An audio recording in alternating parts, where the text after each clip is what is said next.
لو انت ما شفتش الاجزاء اللي فاتت من حكايه لوفي يبقى خش شوفها الاول. في الجزء اللي فات شفنا هجوم الفرسان على لوكي وباين كده دي نهايته، وبيحاول لوفي والباقي يجيبوا مفتاح لتحرير لوكي، لكن في شخصيه اتيه للقلعه وفرسان باين كده هيبداوا الحرب على الباف، وهنشوف احداث لم يسبق لها مثيل. وعشان ما اطولش عليكم اكتر ما تنسوش تصلوا على سيدنا محمد صلى الله عليه وسلم، وتعالوا بينا نكمل باقي الحكايه. بنشوف لوفي والباقي لسه بيدوروا على المفتاح، بيقول لهم برودو مكان كبير جدا وهنكمل الصبح، مفيش حد عارف مكان المفتاح غير يارول او حتى قليلين جدا. بيقولوا لوفي يبقى نسالهم، بيقول له ما ينفعش نسالهم، تحرير لوكي دي جريمه عظمى. بيقول له زورو احنا لسه ما قررناش احنا هنحرره ولا لا. ويتقدموا وبتشوف نامي حاجه وبيشوفوها وبتكون دي قاعه العرش، وبيكون لوفي متحمس وبيتقدم للعرش، وبيكون رودو مصدوم من العلامه الموجوده، لكن طبعا الطاقم مش شايفها، وبياخدهم رودو وبيشوفوها وبتكون دي علامه الفرسان المقدسين، ولكن هم مش عارفين هي ايه. وحتى لوفي مع انه شافها قبل كده لما واجه الجروسيه، بتقول له نامي دي علامه لاستحضار الشياطين، وبيحاول لوفي يتذكرها، لكن حد بينادي على اسمه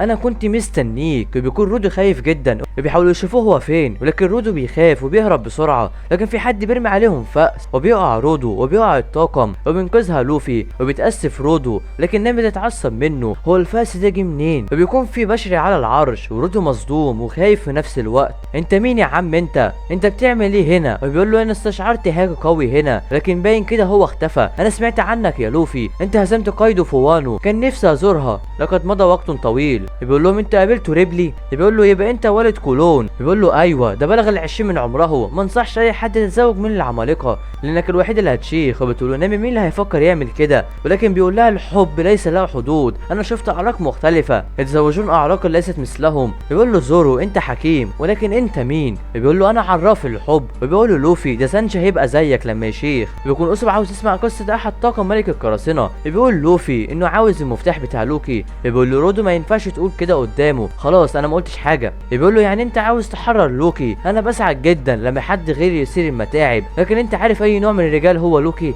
ان ساءت الامور انت هتعمل ايه؟ بيقول له هبرحه ضربا وهحبسه تاني. بيقول له احمر شعر شانكس قدر يقبض عليه في الماضي، لكن حتى هو ما قدرش يقضي عليه. انت حتى مش عارف ده لو اتحرر هيعمل ايه وهيتسبب دمار قد ايه، وحتى القدرات اللي عنده. هو انت متاكد انك هتقدر تقف قدامه؟ حتى لو هزمته وقيدته هتقعد على الباف بالعواقب الوخيمه، هذا امر عليك وضعه في الحسبان. لكن دول بيمشوا ويسيبوه وبيحاول يوقفهم، وتمشي نامي عشان تدور على الكنز، لكن هو بيتذكر كلامه مع ملك القراصنه وقد ايه لوفي شبهه جدا. بيقول لي رودو يدفع العرش. بيكون اسب بيسمع القصه، بيقول له كان في رجلان اقوياء جدا بعد روجر. بيقول له يعني في واحد كان بنفس قوه ريلي؟ بيقول له ايوه، روجر لما كان بيشفى في المستشفى ولكنهم حاصروا بواسطه مئات القراصنه، وهو خرج لهم وقضى عليهم جميعا مستعينا فقط بفأسين بمفرده. وكمان بعد المعركه رجع للجبال وقطع كل الشجر عاريا اليدين، لذلك استحق لقب اكل الجبال، واصبح ذراع اليسرى لملك القراصنه. وبنشوف لوفي والباقي نازلين المكان السري، وبنشوف نامي كنوز ولكن بتكون كلها فارغه. اللصوص مش هيفوتوا فرصه زي دي قلعه مهجوره وبيلاقوا المفتاح. حتى اللصوص الذين ياتون الى هنا لا يهتمون بامر المفتاح، ولكن هل انت قادر على انتزاعه من يدي؟ وبيكون لوفي مصدوم، وبيكون هو ده الذراع اليسرى لملك القراصنه الملقب باكل الجبال سكوبر جابانج. ولكن تخلص الحلقه على كده، يا ترى اللي هيحصل؟ ولا يا ترى هيقدر لوفي ياخد المفتاح ويحرر لوكي؟ ده نعرفه في الحلقه القادمه. ما تنسوش الاشتراك في القناه ولايك الجميل على الفيديو.